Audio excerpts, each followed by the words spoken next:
Guys, welcome back to my YouTube channel. पिछली video में हमने पढ़ा था सेल वॉल के बारे में। अब उसके बाद हम पढ़ने वाले आज सेल मेम्ब्रेन के बारे में। तो सबसे पहले अपन जब भी सेल मेम्ब्रेन की बात होती है तो अपन देखते हैं कि इसकी डेफिनेशन क्या होती है। तो सब ने इसकी डेफिनेशन अलग अलग तरह से बता रखी है। तो अपन क्या देखते हैं कि इस सभी सेल का जो प्रोटोप्लाज्म होता है वो एक लिविंग सेल मेम्ब्रेन से घिरा रहता है। अब अपन ने सेल वॉल के बारे में तो पढ़ा था कि जो सेल वॉल होती है वो डेड सेल वॉल होती है, जबकि ये जो सेल मेम्ब्रेन होती है यहाँ पे ये क्या होती है, ये लिविंग मेम्ब्रेन होती है। इस कारण ही इसे अपन ने इसको क्या बोला, प्लाज्मा मेम्ब्रेन या फिर लेमा भी बोला।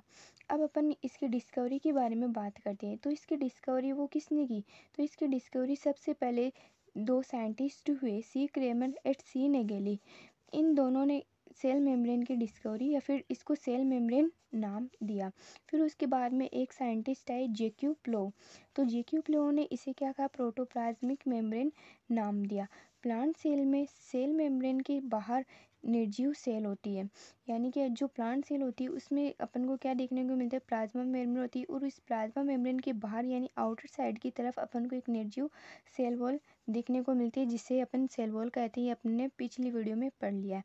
अब अपन यहाँ पर बात करते हैं इसकी थिकनिंग के संबंध में। अपन देखते हैं कि थिकनिंग ऑफ प्लाज्मा मेम्ब्रेन यानी कि ये कितनी एंगस्ट्रॉम मोटी होती है। तो ये जो प्लाज्मा मेम्ब्रेन होती है वो लगभग 75 एंगस्ट्रॉम मोटी होती है। ये जो एंगस्ट्रॉम है ये एक मापने की यूनिट होती है।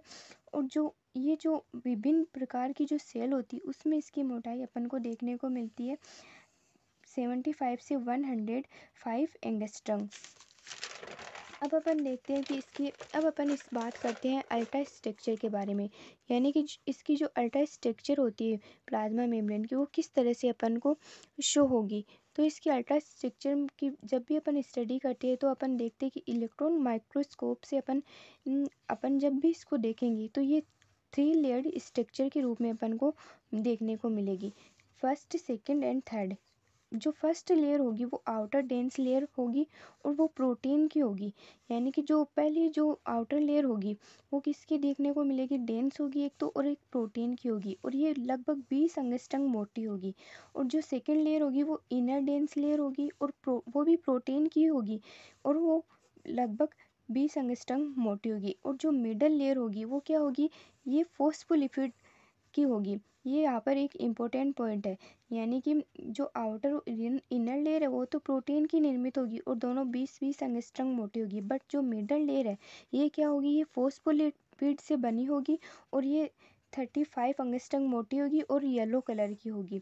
और ये बाह्य एंड अंतर यानी आउटर एंड इनर प्रोटीन युक्त परतों के बीच स्थित होगी, यानी कि दो प्रोटीन होगी, एक तो आउटर साइड और एक इनर साइड। ये इन दोनों के बीच में प्रेजेंट होने के कारण इसको अपन क्या बोलेंगे, मिडल लेयर। ऊपर अपन ने देखा था आउटर इनर लेयर, ये इन दोनों के मिड पोर्शन में प्रेजेंट होगी, जिसके कारण अपन ने इसको मिडल लेयर नाम दिया।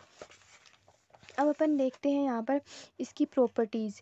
तो इसकी प्रॉपर्टीज़ क्या है, तो ये जो प्लाज्मा मेम्ब्रेन होती है, ये पहला पॉइंट तो अपन ने स्टार्टिंग में देख लिया कि ये लिपोप्रोटीन से यानी कि लिपिड और प्रोटीन से फॉर्म्ड होगी। लिपिड और प्रोटीन से फॉर्म्ड होने के कारण अपन ने इसको क्या नाम दिया, लिपोप्रोटीन नाम दिया, जिसमें बीच में तो अपन को लिपिड लेयर देखने को मिलेगी एंड जो आउटर और इनर साइड है उसमें अपन को प्रोटीन की लेयर शो होगी, यानी कि जो बीच में तो अपन को ये जो वाला लिपिड वाला जो पार्ट है ये शो होगा, बट इसकी जो आउटर और इनर लेयर होगी यानी कि बाहर की साइड और अंदर की साइड वो क्या होगी, प्रोटीन से फॉर्म्ड होगी। अब लिपिड की जो लेयर होगी वो द्विध्रुवीय होगी, यानी कि बाइपोलर होगी, जिसका जो आउटर सिरा है वो तो क्या होगा, घुलनशील होगा, और भीतरी से जो सिरा होगा वो टेल वाला होगा एवं भीतरी सिरा टेल वाला होगा जो कि जल विरोधी होगा और अघुलनशील होगा, यानी कि ये जो वाला जो बीच वाला भीतरी सिरा है ये तो क्या होगा, जल विरोधी होगा और वाटर में अनसोल्यूबल होगा।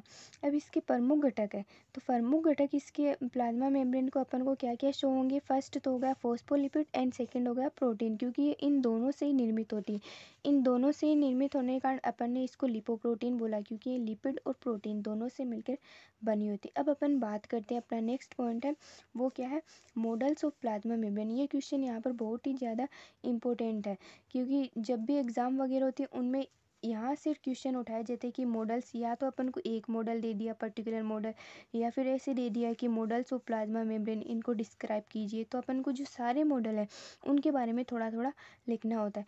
बट अपन जब बीएससी लेवल में अपन अगर ये क्वेश्चन आ गए तो इसको सोल्व करते हैं, तो अपन इसका इतना डीपली इसको स्टडी नहीं करते या फिर डीपली इसको डिफाइन नहीं करते। बट अगर ये मास्टर्स लेवल पर आ गया, एमएससी लेवल पर आ गया, तो अपन इन अगर पांचों मॉडल, इन जो भी ये जितने मॉडल हैं इनको पहले डिफ़ाइन करेंगे, इनके स्ट्रक्चर के बारे में बताएंगे और किसने दिया है वो सब डिफ़ाइन करेंगे।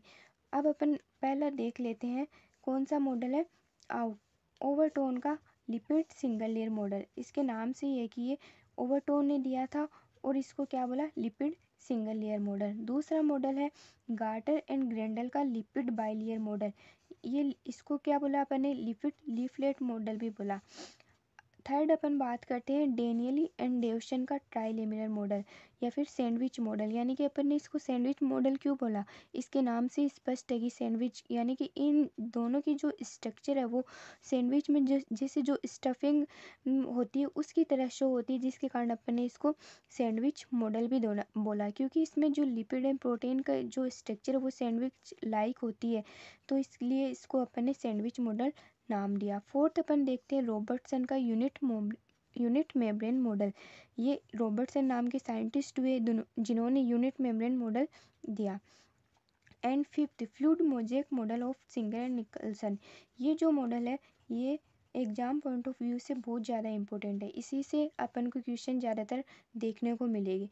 इस और उसके बाद अपन बात करते हैं माई शिलर theory of Hiller and Hoffman. दो साइंटिस्ट हुए हिलर और हाफमैन, इन दोनों ने मिलकर माई शिलर थ्योरी दी।